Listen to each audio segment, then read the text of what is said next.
The government is calling on the private sector to step in and assist in financing the last-mile infrastructure in export processing zones as it manages a tight financial purse. Industrialization Cabinet Secretary has proposed the private sector invests in EPZs, including the Athi River facility, which is currently 60% utilized in terms of land. Alex Mwangi has that report.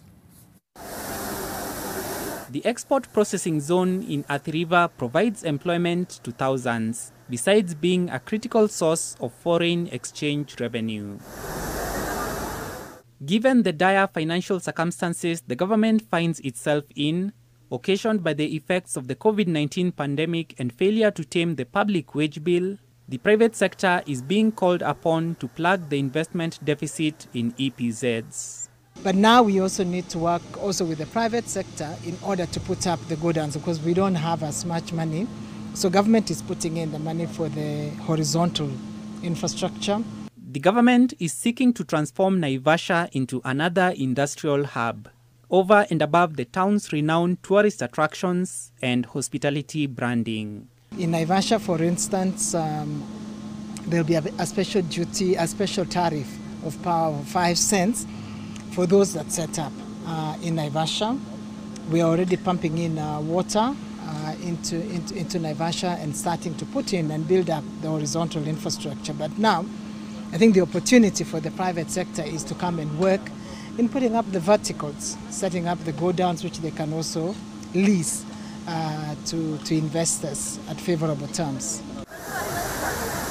Mars Intimates Kenya is one of the textile farms in the EPZ.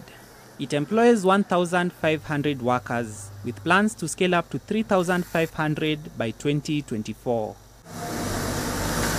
The export processing zone provides a conducive environment for operations for Mars. There are 76 zones, EPZ zones gazetted.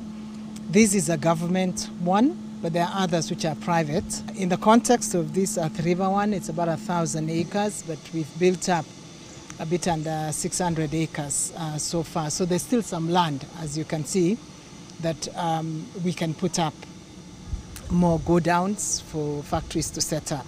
African Coffee Roasters, or ACR, is another company within the Athi River EPZ.